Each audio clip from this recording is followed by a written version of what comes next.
All right. Well, good morning, good afternoon, everyone, and welcome to today's Exploring by the Seat of Your Pants event. My name is Joe Gorowski, and I'll be your host for today. We have a great event coming your way. It's part of our brand new event series, Pioneers of the Possible, hosted by renowned Arctic and Antarctic explorer, climate advocate, and citizen scientist, Sunniva Sorby. So this unique series celebrates extraordinary individuals who are rewriting the rules of what's achievable, breaking boundaries in their respective fields, and driving meaningful change in the world, with an aim to bring these inspiring individuals into classrooms and communities across Canada and the US. So over her storied career, Sunniva has journeyed to some of the most remote and awe-inspiring places on Earth, from the icy expanses of Antarctica to the fragile ecosystems of the Arctic.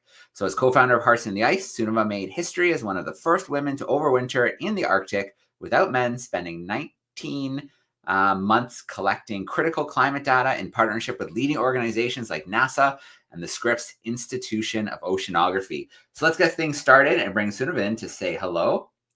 Hey, Sunniva, how are you? Joe, great to see you. I'm doing really well. And I was just sitting here wondering, how many shows have you hosted?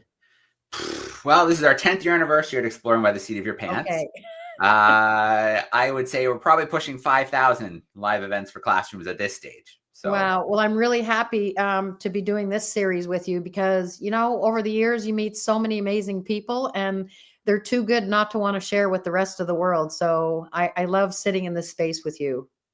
all right. Yeah. And, you never know where in the world we'll catch you. And you're in Palm Springs today. So that's a new one. I am. I'm actually in Desert Hot Springs, and it just started raining a little bit, which is a really good thing.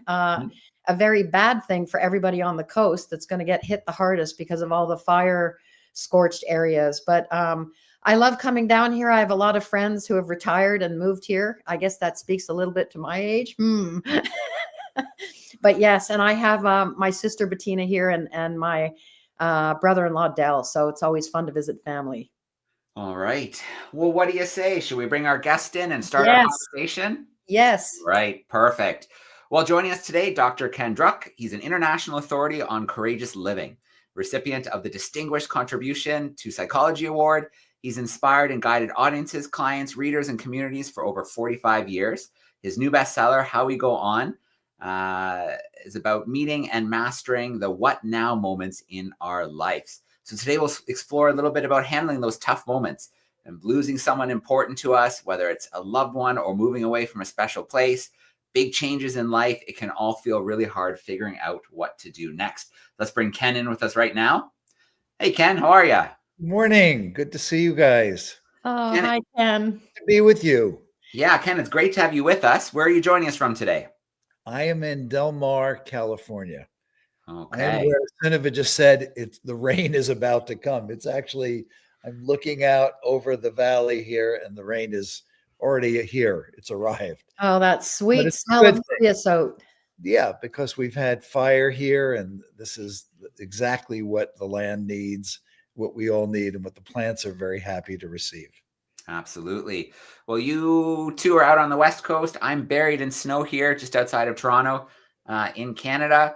So it's great to be able to connect like this. And yeah, we're excited to have this conversation today. I think it's important for students to think about, changes in life and coping with them, and having strategies is really important than, trying to figure it out on their own the first time.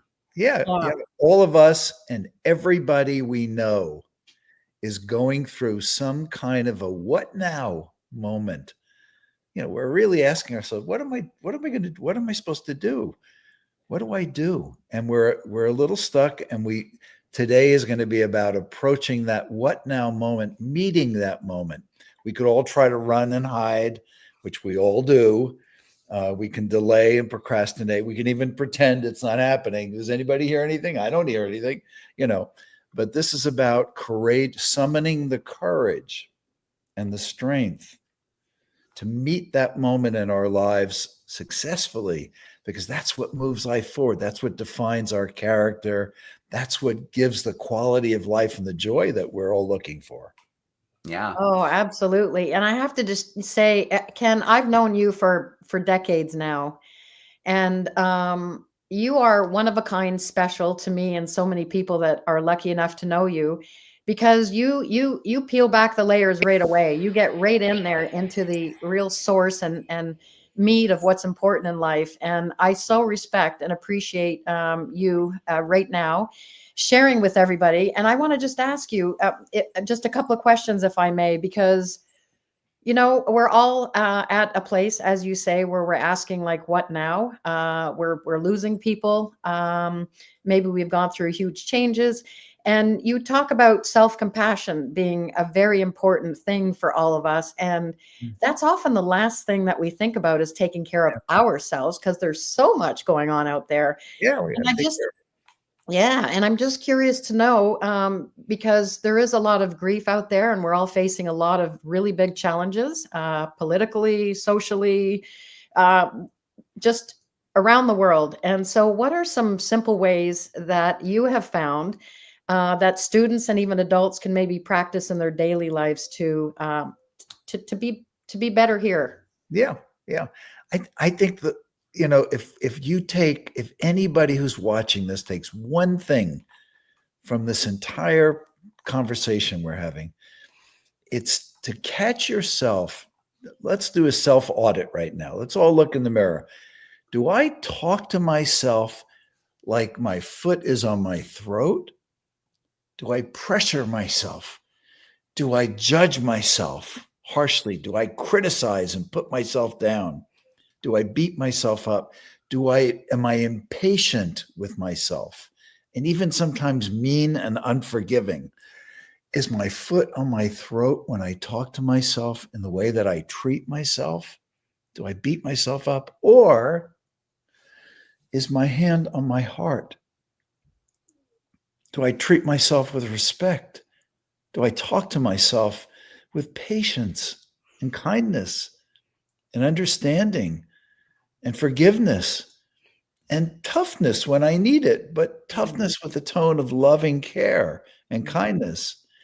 And if we all do that self-assessment, if we all look in the mirror and say, all right, where am I? Is that something I could get better at doing? Because everything good that comes, our compassion towards other people, our understanding, our ability to get along with people, but also our ability to help ourselves through changes that we didn't ask for, challenges that we're going to face, losses that we suffer, because loss is a part of life, as well as the opportunities. We meet the person, girl or boy of our dreams, or we get a job, or we get an opportunity to go to a class, or to be part of a group, or we make the team.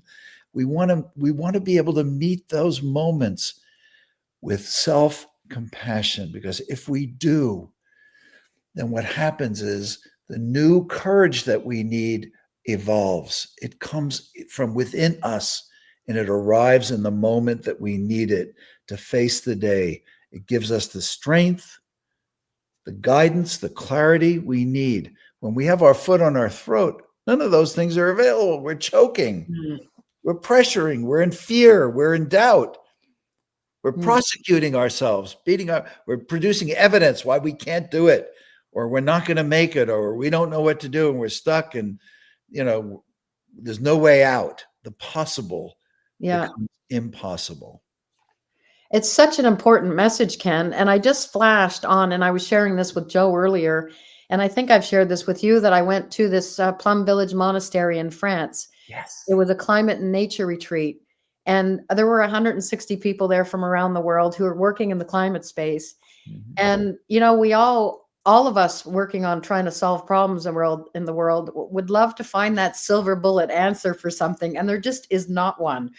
But what I do know from all the different avenues that I've tried to explore on how to solve problems, it starts here. Yes. And if I'm not able to take care of my own energy and myself, then I'm not able to go out there and do any good for anybody.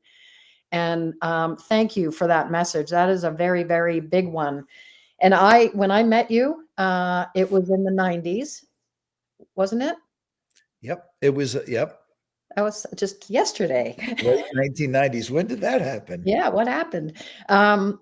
Well, I met you, and I was a keynote speaker at an event at a high school, and your daughter Jenna was there, and you've since lost her, and that has been, I can't even, an unimaginable grief that you have had to hold, that you continue to hold.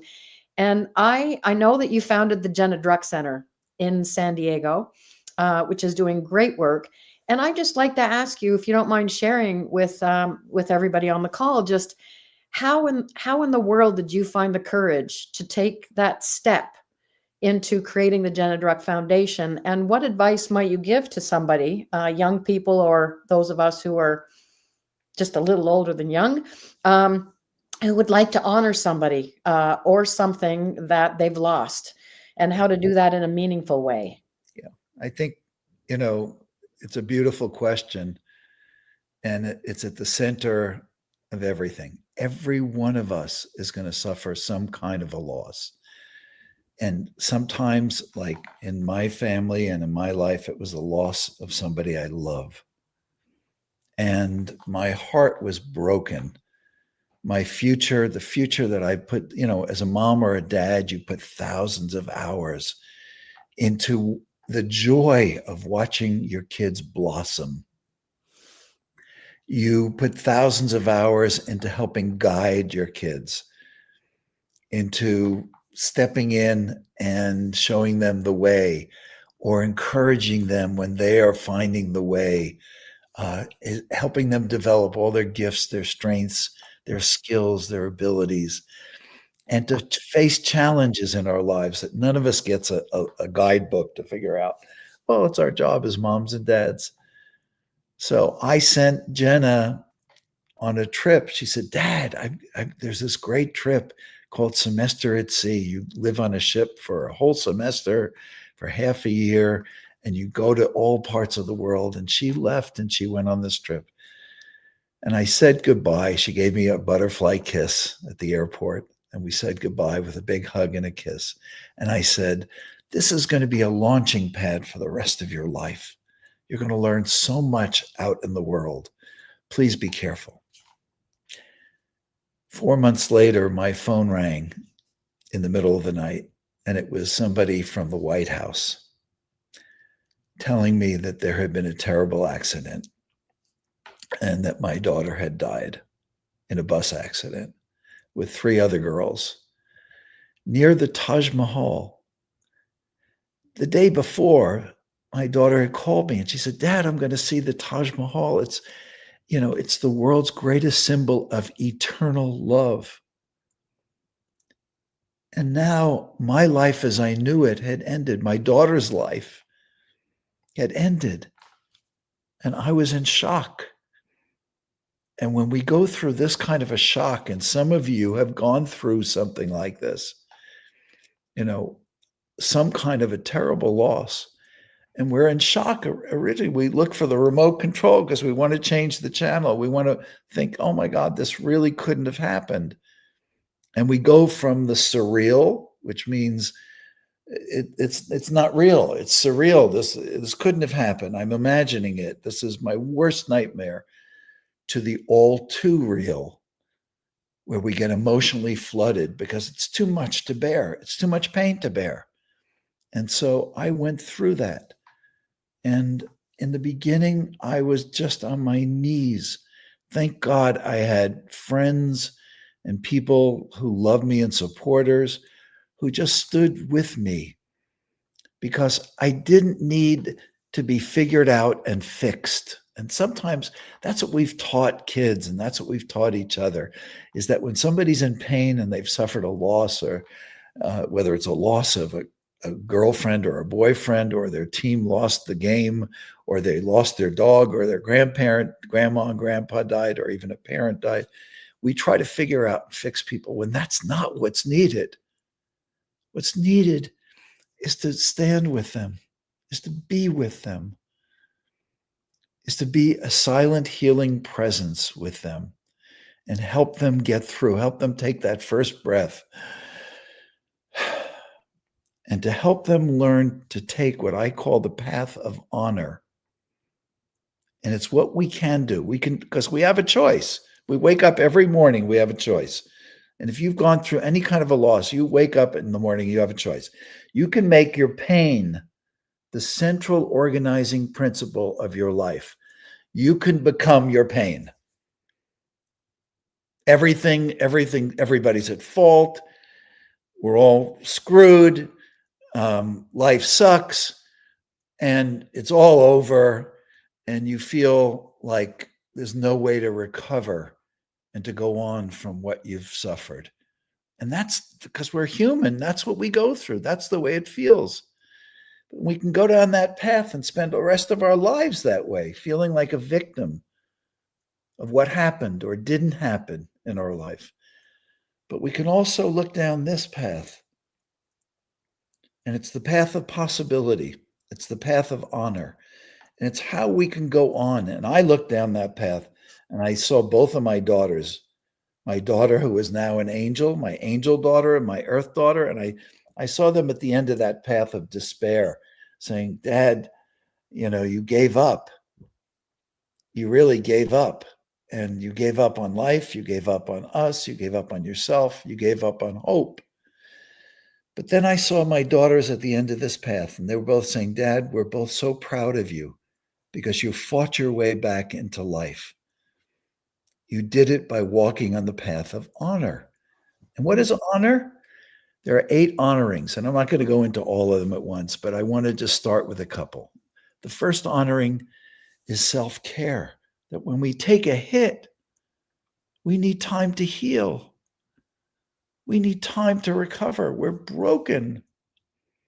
And we need the time, love, and support, self-care, and self-compassion that it takes to begin to clear the path forward.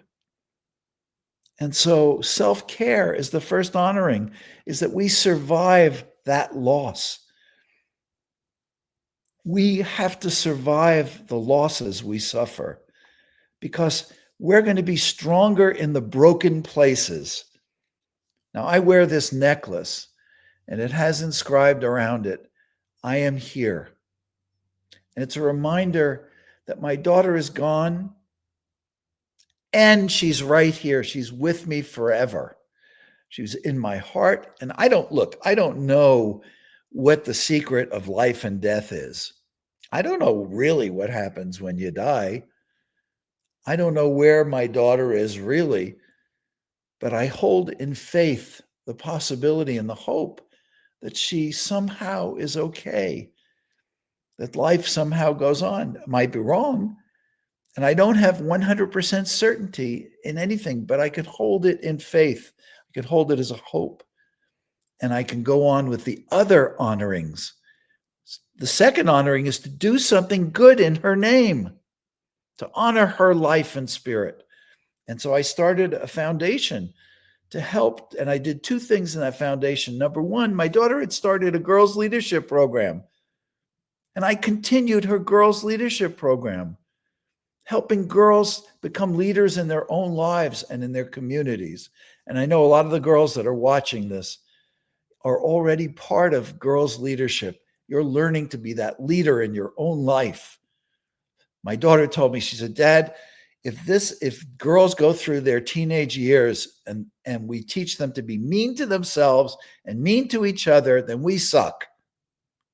And she started a program to help girls support each other and bring out the best in each other rather than the worst. And the second program was to help families whose children die. And I bet everybody listening knows a family where a beautiful son or a daughter or brother or sister died.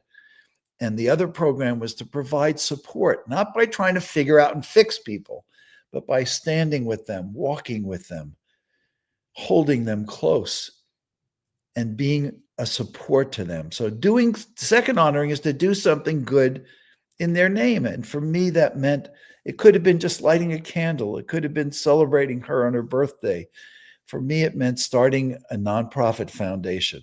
And Cineva, you were so generous to come back and to show those girls what it meant to become a leader in your own life, how it was possible to believe in yourself and to put yourself in game shape to go to the South Pole. And a lot of those girls took inspiration from that, as my daughter would have wished. But those are some of the honorings. And if we live that, and if we go forward and we take a path of honor and follow a code of honor rather than a code of despair and feeling like a victim, and if we do our best to get on that path, we clear the path forward to live our best possible future. And there's nothing more that my daughter would want than me to have somehow found the strength and the courage to go on and live my best possible life.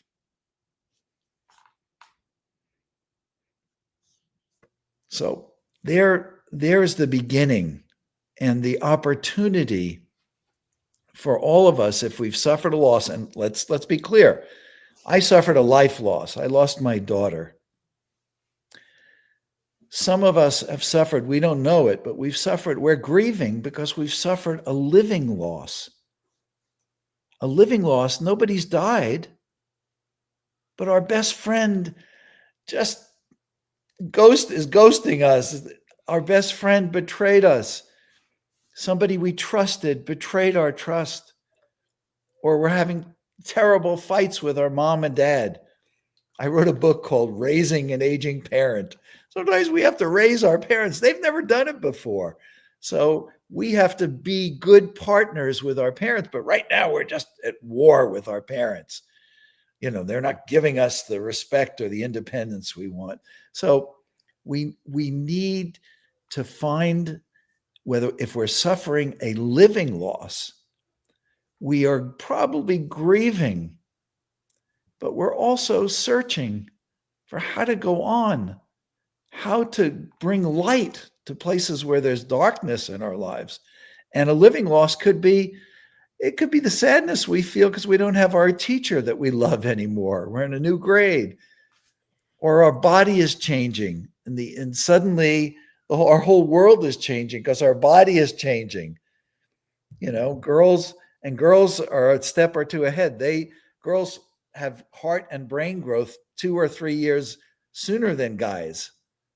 So we feel like, you know, our guy friends are looking at us differently, or we're growing up faster than they are. And that's a loss. We might be grieving the loss of friendships, or grieving the loss of a more innocent time of life. Ken, I love your book. You have many books out there, and the first one I read was The Real Rules of Life. Yeah. And I can't tell you how many copies I've bought to give to friends, because, you know, you do many things, Ken, but one thing you do as a voice of reason, you give us permission to think differently and to look at ways that really honor and respect the reality of being alive today. And, you know, one of the realities of being alive today is not just the loss that someone may have experienced as a real loss, but what about, because somebody mentioned this term to me a while back, and it's like, I know what post-traumatic stress is. Yes. I've had that coming back from various expeditions, just because you leave one world that is completely isolated and you come back to this world, and there's that transition period that many of us don't honor enough. We're in a world right now that's experiencing a lot of loss that maybe we can't see, but that we kind of feel. We don't even have names for it. Yeah, maybe we've been working on a project in the climate space, and or a policy, or we work for the federal government. God bless everybody. But you know what I'm getting at is there are so many different ways to look at loss. And what message might you have for the losses that we haven't really seen, but we kind of know they're coming? Yeah, I start every day with a short walk in nature. And I ask myself, I take inventory. I look inside of myself. And I only take a few minutes to do this, but it's one of the most important things I do. And I take inventory by asking myself 4 questions at least. The first question is, what's weighing most heavily on my heart today, what's weighing most heavily on. And it might be, oh my God, I just saw, I just watched the news and I saw these hostages, or I saw the war, or I saw what's happening, how our government is at war. There's a civil war in the US, and there are these ridiculous things people are saying that are really scaring me, that are creating anxiety. I'd wish they'd really share a positive vision of how we all come together and we find peace, rather than every day sharing a vision that tears us further apart, that creates distance and confusion and fear because we end up feeling intimidated, rather than finding a path forward together. So we live in a polarized world. And unfortunately, a lot of people are so caught up in the weeds and feel like they have all the answers, to the point that it's very hard for us to find peace.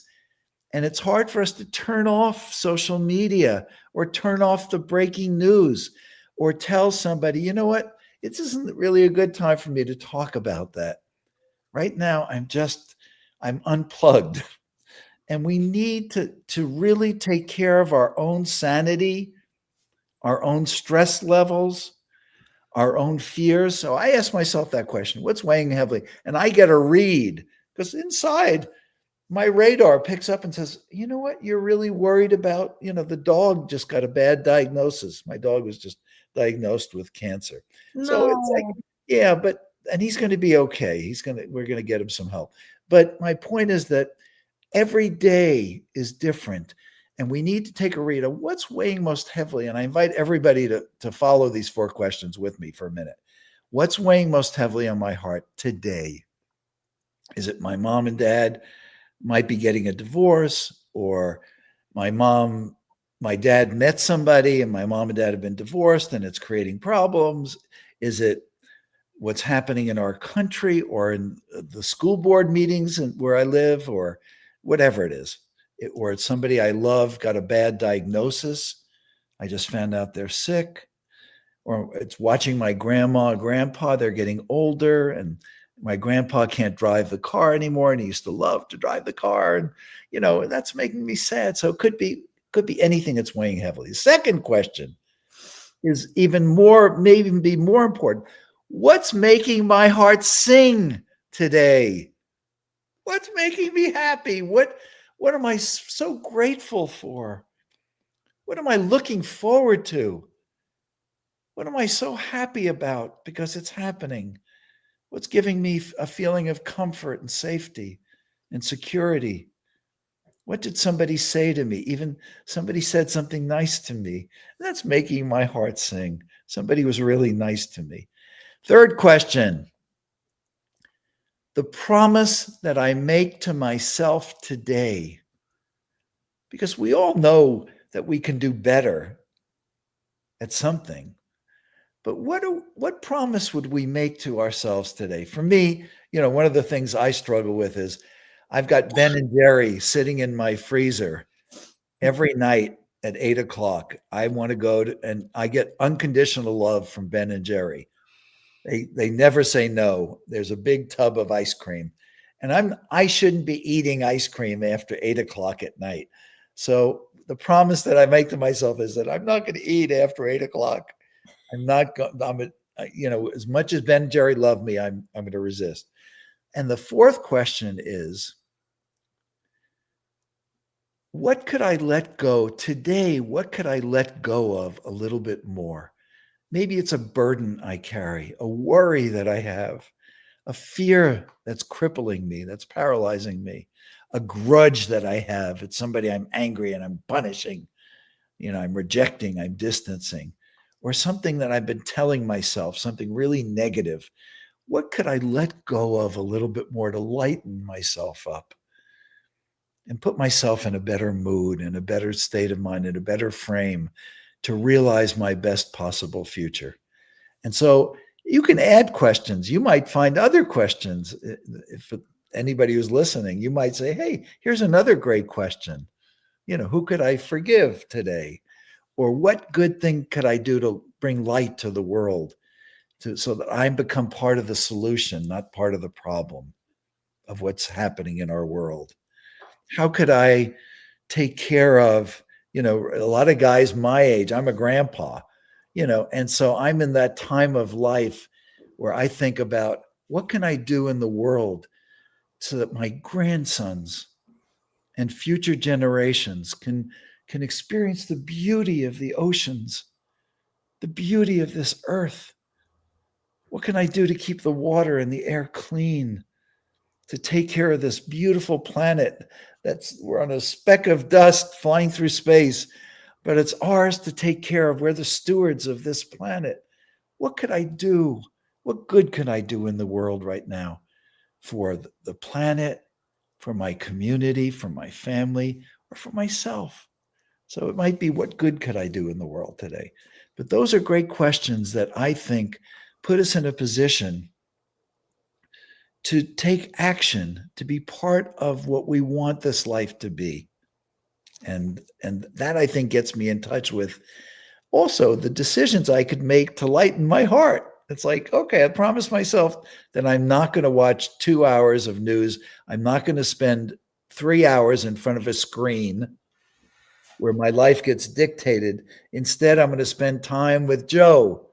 Joe, how are you doing? We're going to have a real conversation.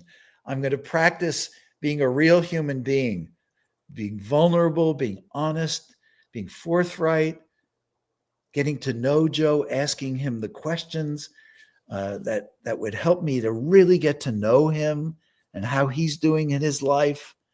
That's, and I'm going to take time with Joe or Cineva, not in front of a screen, playing a game or plugging into some social media.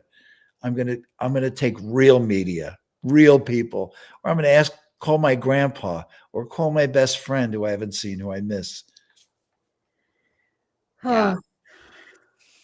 Ken, thank you so much for, being open and sharing your story the way that you have. I think that's really important to model for students. You have amazing strategies for coping with grief and change in life because, like you said, sometimes it's living grief. And I know a lot of students are experiencing that for a variety of different reasons. And so we're getting a few questions coming in via the chat, if you don't mind. Oh, I'd love to. A few questions. Great. So the first one, actually, I'm going to move it up in the order that I was going to ask it in, because you just kind of touched on screens and social media. Yes. So, you've been doing this for a while. You've been helping people cope with grief and strategies and such. So how have you seen social media change that space of dealing with grief? And what have you seen? In a positive way. In a positive way. Sure. There are support groups. There are places people can go to get information about the kind of loss that you are dealing with, and we all need to learn how to pose the question in a positive way, rather than saying, I'm miserable, I'm grieving the loss of my first boyfriend or girlfriend, and, I'm in hell. What can I do to help myself would be the question that you would want to post. What are 5 things I could do to help myself? So I think we can reach out. Also, social media can connect us to real people who can help. I invite anybody, by the way, as a gift to all the pioneers of the possible. I want to invite anybody who wants to talk with me to contact you or Cineva and say, hey, I'd like 15 minutes to be able to talk about my parents are getting divorced, or, I hate my brother, or my sister, or my school is driving me crazy, or whatever it is, or boys are driving me crazy. I need to figure boys out, or I need to figure girls out because they're driving me crazy. I don't understand boy and girl, so whatever it is that you are dealing with, whether it relates to gender, whether it relates to family, whether it relates to what's happening in the world, whether it relates to a loss you fear you're going to suffer or you have suffered, reach out. through social media. What I encourage you not to do is to try to use social media as an escape, to hide, to deny, to repress, to run away from, to avoid the kinds of feelings that come with grief and loss. Those are feelings that need you to process them, to share them with a trusted confidant, to be open and vulnerable with your parents and asking them. Sometimes it's helpful just to ask parents, say, could I get you to just listen? Could you see the scar tissue on my tongue? That's from all the times I bite it when my daughters ask me a question and I'm tempted to give her the answer. You know, it's like, no, just shut up and listen and ask them, tell me more, tell me more. So teach your parents how to be great listeners. Tell them you don't want to be fixed or figured out, that you just want their help thinking about what your options are, and to trust that you will make a good decision and that their help will be a part of it. So I think don't use social media, don't turn to screens when you're grieving for escape.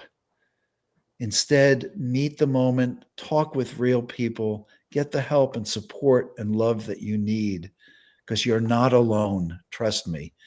You know, one of the biggest discoveries in losing Jenna was the people that reached out to me and the resources that were there. And what we did with her foundation is to show tens of thousands of people they weren't alone. No matter what they were going through, they weren't alone.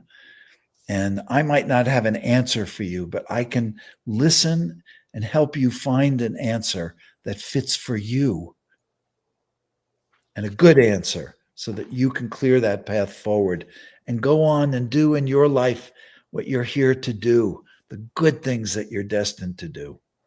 Yeah. And I think you touched on something really important there. I think a lot of times students who have problems or are struggling with something think it's small or it's silly or, but if it's impacting you, if it's causing you to struggle, then, you need to take that first step to get it out there. And there will be people there who can support you and help you with things, even though they may seem silly or small. They're not silly or small if they're impacting you. I'm so glad you said that. Yeah.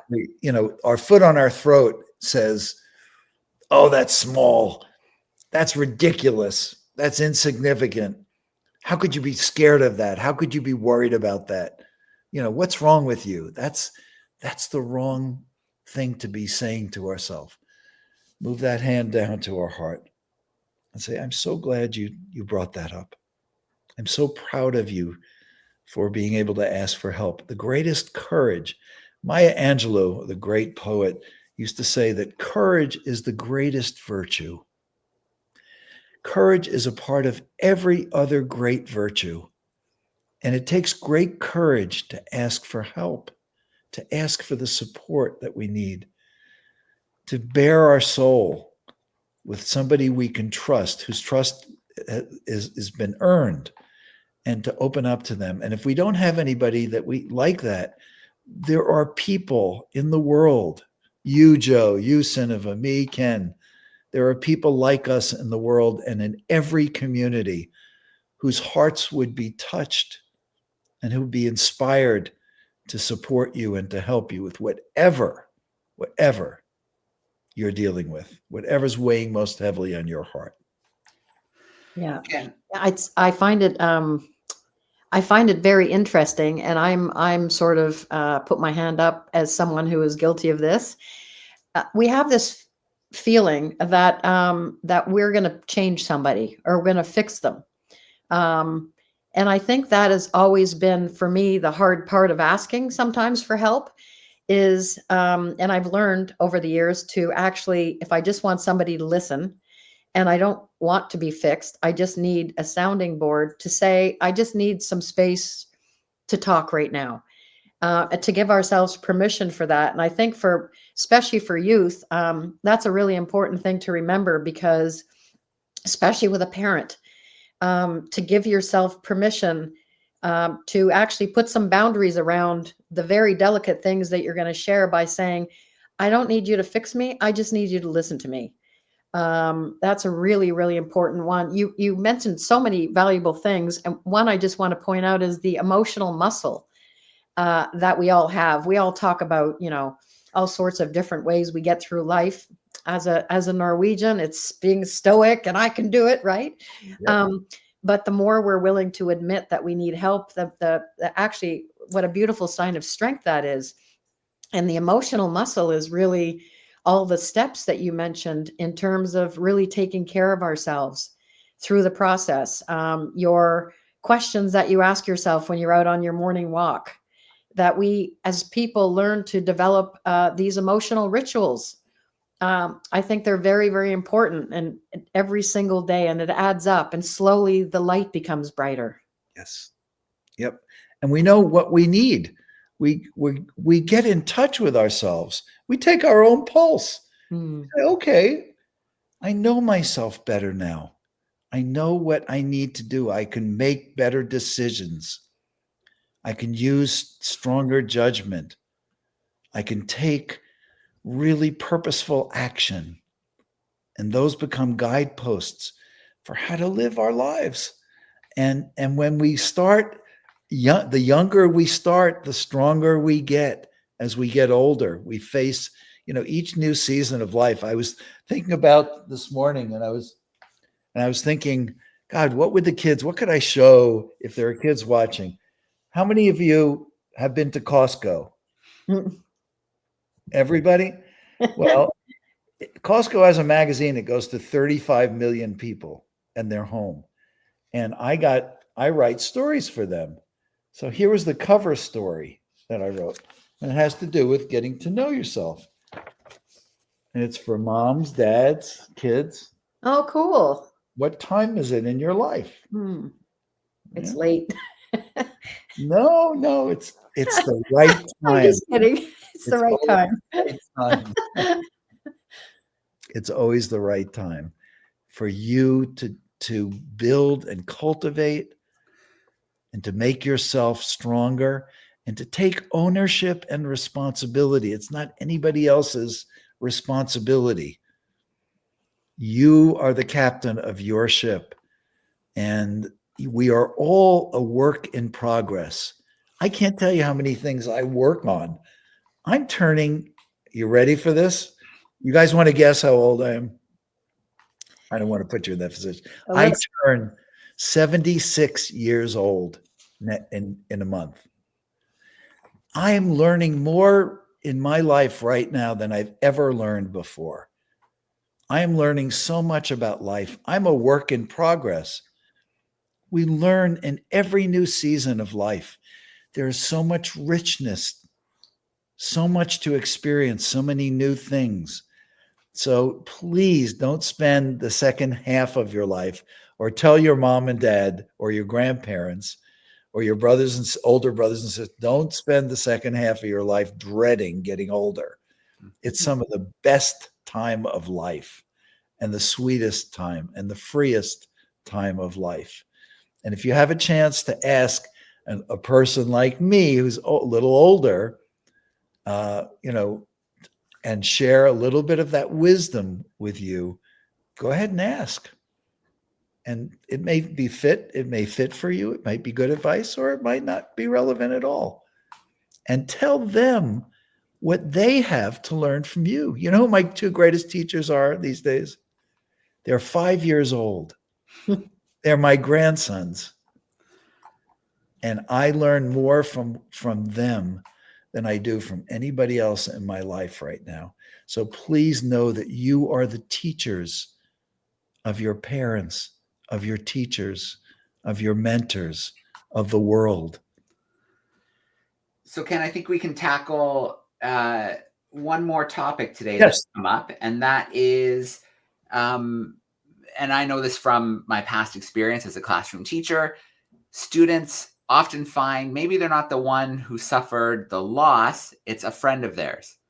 Maybe it's even their parent who's going through a hard time.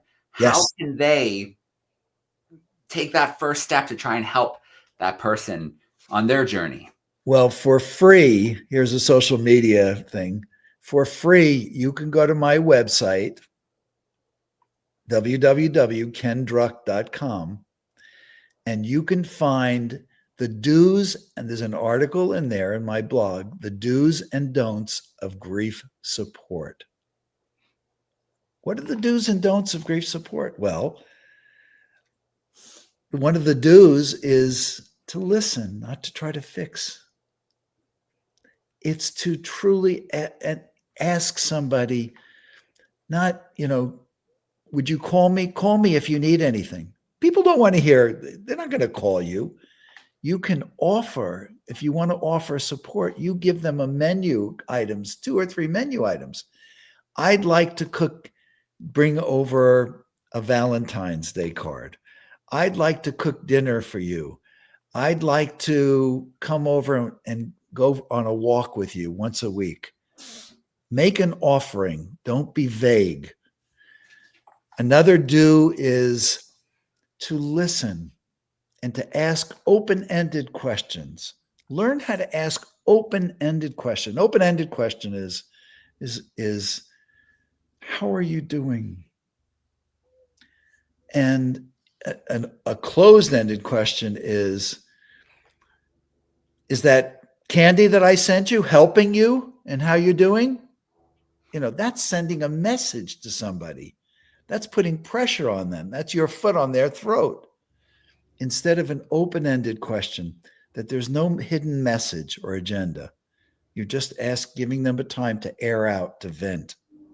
Okay. One of the don'ts is don't tell people, oh, I understand. I lost my dog last year. I know. Don't start comparing losses. Don't start telling or assuming that you know what somebody else needs or what to do. It's like, I took care of this for you. Don't make executive decisions for somebody who's grieving. You always ask them. You tell them, this is something I was thinking about, but it might not be the right time or it might not be the right thing. Always allow them to be the authority. They've lost control of a big part of their world. They don't need to feel like they've lost control of any more. So you make sure that they are in control. And that's the way, those are some of the ways, but go through the whole list. I've got a great list. I share it I come into schools when there's been a loss and I give a program called the Compassionate Classroom. And I teach the teachers and students about what it means to support the do's and don'ts of grief support. And I do that in workplace too. I have the Compassionate Workplace program. So those are things that we all need to learn. And you can't become good enough at learning how to give love and support to people who are going through what I call a dark night of the soul moment. Mm. Yeah. Ken, this is such an important conversation right now. I think this is so important for students to be able to tune in and to hear things like this, because as someone who has young kids, they see a lot. It's a very fast changing planet. We're connected in ways we never would have been before 10, 15, 20 years ago. So there's a lot coming students' way, a lot of pressure, a lot to think about, a lot to deal with. And it's so important to know other people go through the same things, to know that there's people they can talk to, there's strategies they can use, and to know that there's a way to channel what they're feeling, to kind of find that courage to take a step and use it in a different way. Yes.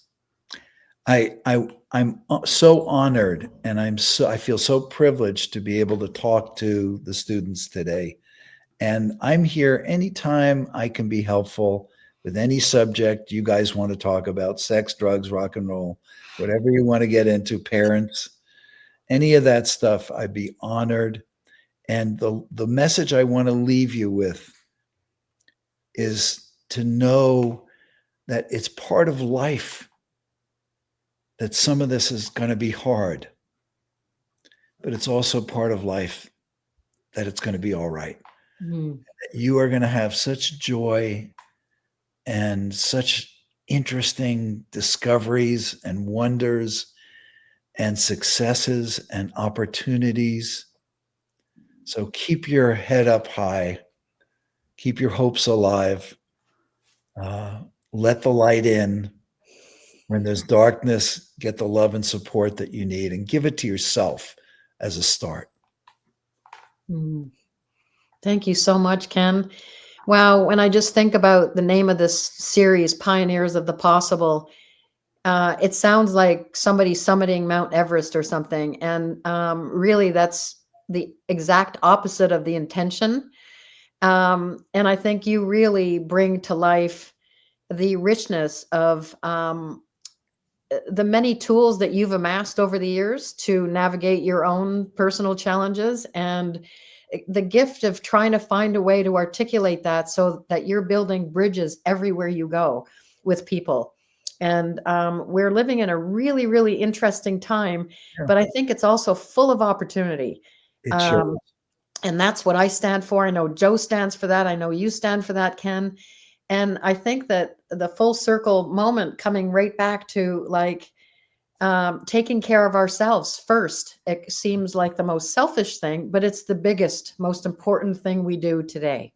Yes. And then carry on and keep shining that light. What a gift you are, Ken. Thank you so much. Thank you for having me. Both. Thank you for having me in your living room. And thank you guys for listening. All They're out right. there. Thank you to the classrooms who joined us. Thank you to the classrooms who are going to tune into this throughout this week and into next week. Ken, it was a real pleasure to have you join us in this series today. And I think it's going to be do a lot of good for students to hear what you had to say today and to hear your message. Great. Thank you again. Thank you. All right. Thanks, everyone. Enjoy the rest of your week. Bye, everybody. Bye-bye.